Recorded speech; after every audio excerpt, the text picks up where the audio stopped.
Hey, how's it going?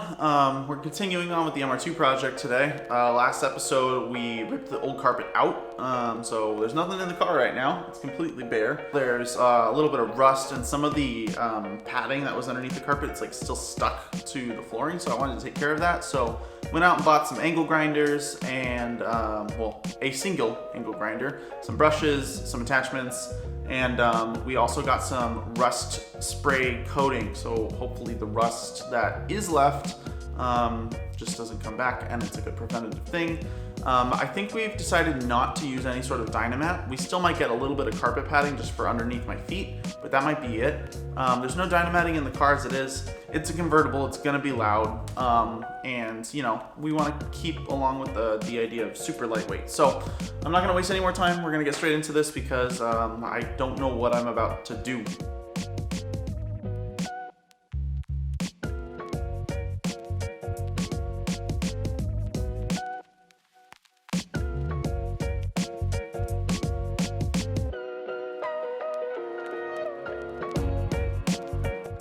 I found a hole here in the actual car as I was grinding away. I'm pretty sure it's not caused by it's by the rust because there's a bunch of other like pitted areas here. But this one actually goes all the way through. So curious what my options are for this. We'll have to figure it out. But until then, it's going pretty well. I'm gonna say that side's pretty much done because that side wasn't bad to begin with. So I kind of cleaned it up just a little bit. This side, I want to clean this up, run a vacuum through it, and then try and clean it up a bit, just to see where we're at, and then we'll go from there.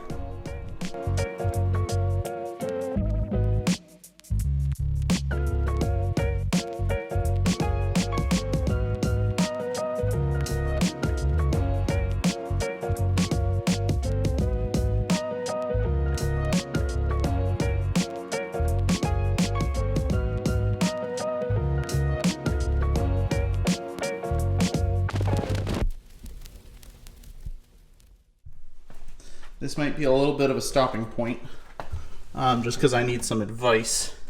I've placed a light below, like on the underside of the car, so you guys can kind of see the hole. There's a hole right there, and there's two smaller ones up there. I'm not sure if you can see them or not, but there are some holes in this, clearly, as well as the one right here.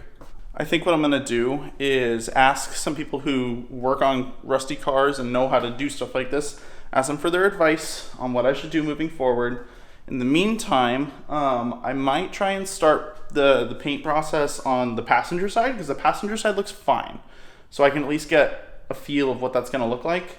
And then I'm also hoping to transfer all of the cuts from the old carpet to the new carpet today. So we're going to dig into that for a bit. But I'm going to take a brief minute to hopefully hear back from these people. Okay, so since I can't really do much on the driver's side right now, and I haven't heard back from anybody, I've prepped the surface, it's cleaned. I'm basically just going to spray this that I got. It's Rust-Oleum Rust Reformer. It is supposed to instantly cover rust to a protectable, paintable surface. Basically says remove loose paint and rust with wire brush or sandpaper, paint it over, let it dry, and apparently we can spray it directly over some rust. So I'm going to do that.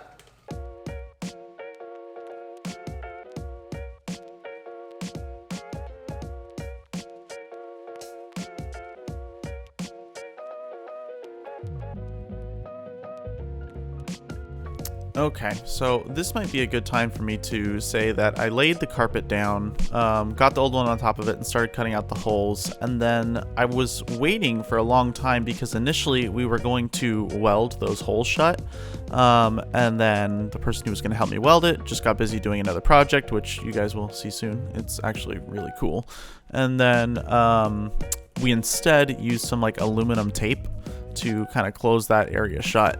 The area with all the holes. So what had happened in the meantime was I lined up all the holes on the carpet, and then inside the car I sprayed the rust remover all over the passenger side, and it dried to this like really neat flat black look. And then a few days after that, once it was all dry, I painted the other side and then laid the new carpet down. over while I was at Nameless Performance doing some other work. But yeah, so now we're gonna bring you back to reality, and you can see where the car sits now. Okay, thanks, bye. Alrighty, so this is what the car looks like right now. I think it looks really good. There's some dirt down there, just from, you know, working in it. But aside from like these little areas where it's like kind of bunched up, and just like, I don't know, looks kind of funky, which I'm never gonna see, by the way. This is the passenger side, and once the seat is in, like, it's not gonna show really. So I'm pretty happy with it.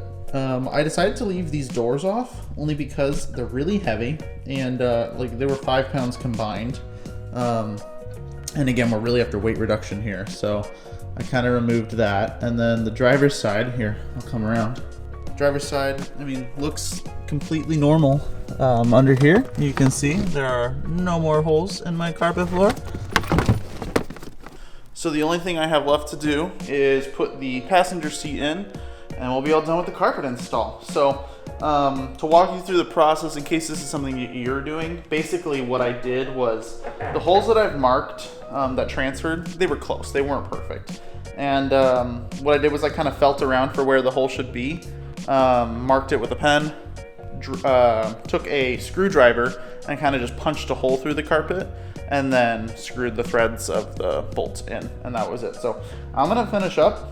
I'm gonna do this driver or the passenger side, and we'll be finally done with this project. This part of the project. Well, there it is. Full carpet, 2 seats, ready to go. Anyways, guys, thanks for watching this video. See you in the next one, where we're gonna be either fixing up the doors, because this area is all missing. I kind of want to redo that, or we're gonna be looking into some latch pins, because this little latch right here is not working so hot anymore. So something fun's coming. I'm gonna keep going on the project. Thanks for watching, guys. See you later.